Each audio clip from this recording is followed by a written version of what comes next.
अरे तमें गालियों कर वफा कर जुल्म कर आखिरत की सजा में दे आखिरत की रहम कर गली तमें गालियों कर। ऐ हवा मुझे हवा मेरी हालत तो कुत्ते साफ कर दी दिया तो बनिया तो मजाई हालत किए कराया मन हो जी पुठिया है या सांडे जी पुठिया सेठ जो मथो आ नंढे ॿार जो गोॾो आ जो हथ तिरकियो थो वञे। अरे मालिश कयो मालिश पॉलिश न कयो बाबा मानू आए तॾहिं मालिश पिया कयूं को बूट थोड़ी आहे जो पॉलिश पिया कयूं। अरे खजीअ जा सड़ियल थोड़ा महबूब दे दर्शन ये बछड़ो करायो आ त हाजी लकड़ीअ एतिरा वारो थोड़ी हो चलिया ओई हस इते मरे सरस धकुलो वा सेठ पराए जे करे सामान में रखियो जदे त ये दोडा त निकरंदा ई न दोडा पराओ सामान वारो सेठ बाबा बिने पासे पांपरा दो पावई। हाँ छोरा यो कुत्ते वाली जाड़ी खाना दो मणी।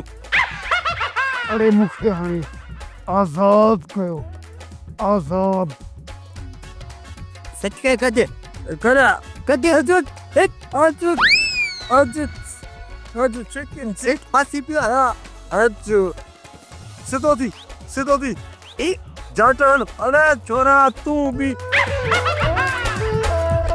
सेठ या तोखे भी खबर है ऐं मूंखे भी खबर है त वो बाचूरे जी ज़ाल आहे पोइ तो रुमाल छो रखियो। अरे चरिए जा पुट मूं त मिड़े किलोमीटर जे फासले जे लाइ मिड़े रुमाल रखी सीट पुक कई उकी कहिड़ी ख़बर आहे कॾहिं मूंखे अहिड़ी लतड़ दो सिधो मुंहुं वञे इंजण में लॻंदो।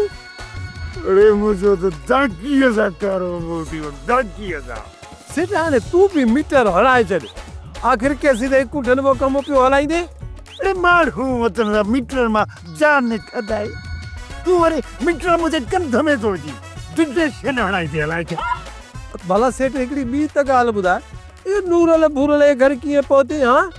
अरे मूं त इहा प्लान कयो इहो प्रोग्राम सेट में त नूरल ऐं भूरल जे घर में घिड़ी ने वाह चमड़े वाह चूड़े आई पंहिंजे महबूब हवा सां परांदु कंदुसि। अरे हा फिल्म बि मुंहिंजे नीचे में पइजी वई। यो कीअं वरी सेठ इहो ईअं हिकिड़ो बंदूक खणी गोलियूं पियो ॿियो वरी कुआड़ी खणी कंधु पियो कपे कंधु जेकॾहिं ॿार जे वांगुरु मथे मुंहुं न कया राबान न कयो राबान हाजी लकुड़ा सां कीअं छॾे वेंदो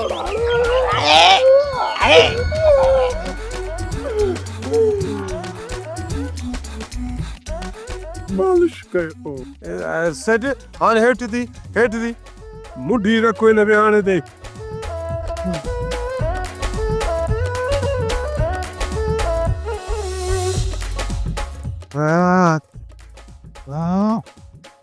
छोरा मुड़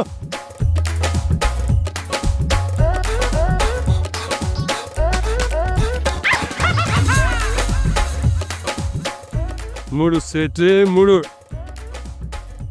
सेठ डाहो थी सेठ ना सेठ मुड़ सेठ मोर धक ताज़ा लगल अथई सेठ। अरे वञण ॾियो मूंखे कुर्ब जो करंट लॻो आहे सेठ सोप सीरियल जहिड़ियूं ज़ालूं तहिड़ा मुड़ुस तमाम एपिसोड्स ॾिसो HD क्वालिटीअ में विज़िट करियो असांजो YouTube channel Sindh TV HD drama.